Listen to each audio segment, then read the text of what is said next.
中国提供给巴基斯坦的这些先进的武器装备，有效地阻止了战争的爆发，因此可以说得上是功德无量。各位网友大家好，欢迎来到报民说。这期话题说的是中国装备唱主角，巴基斯坦阅兵式上展示了大量的新装备。3月23号巴基斯坦举行的国庆阅兵式，大家发现受阅的重型装备中绝大多数都是中国提供的，其中不仅包括刚刚抵达巴基斯坦的歼10，还包括交付不久的 SH-15 榴弹炮、红旗 9P 防空导弹、VT-4 主战坦克以及彩虹3无人机、服役多年的枭龙17等等。可以说中国装备支撑起了巴基斯坦军队的现代化的进程。巴基斯坦是一个国防压力很大的国家，在几次印巴战争当中呢，巴基斯坦都是失败的一方。第一次印巴战争还导致了巴基斯坦被肢解，东巴变成了今天的孟加拉国。印巴问题的存在是英国殖民主义的后果。英国在撤出南亚之前特意设计了这么一个死局。英国利用南亚宗教信仰众多、宗教矛盾尖锐的现实，制造出了印巴冲突的格局。不得不说，这是英国人埋下的一个毒瘤，至今呢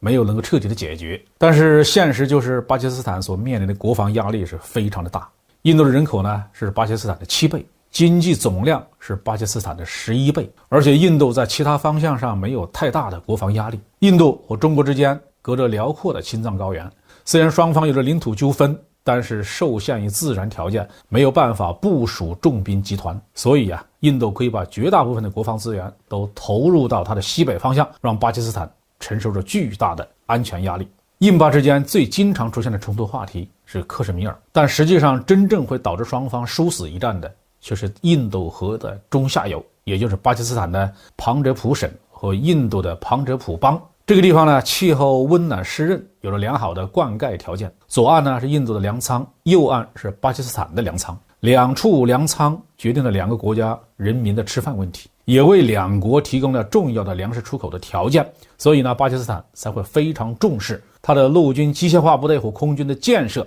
大部分都依托于这两个地方。巴基斯坦的工业水平不高，所以军队要想改善一些武器装备主要依靠进口。这在多数发展中国家那里都是非常常见的模式了。但是巴基斯坦拥有一项得天独厚的优势，就是拥有中国这样一个前天后的朋友。中国不但愿意按照非常低廉的价格向巴基斯坦提供武器装备，而且有关军工科研生产单位还愿意从巴基斯坦的具体的需求出发，为巴基斯坦量身打造一些物美价廉的武器装备，这是其他的任何发展中国家都不具有的条件。在进入21世纪之前呢，中国的国防工业的技术水平还非常有限，能够提供给巴基斯坦的武器装备技术水平要比西方国家落后很多。所以那个时候在巴基斯坦军队序列当中，中国所提供的武器装备往往处在第一端的地位，比如说歼6和歼7战斗机、850坦克等等。但是最近20年来，中国国防工业科研生产的能力取得了突飞猛进，不但推动了解放军装备水平向世界一流迈进，还能向国际市场提供先进的军贸产品。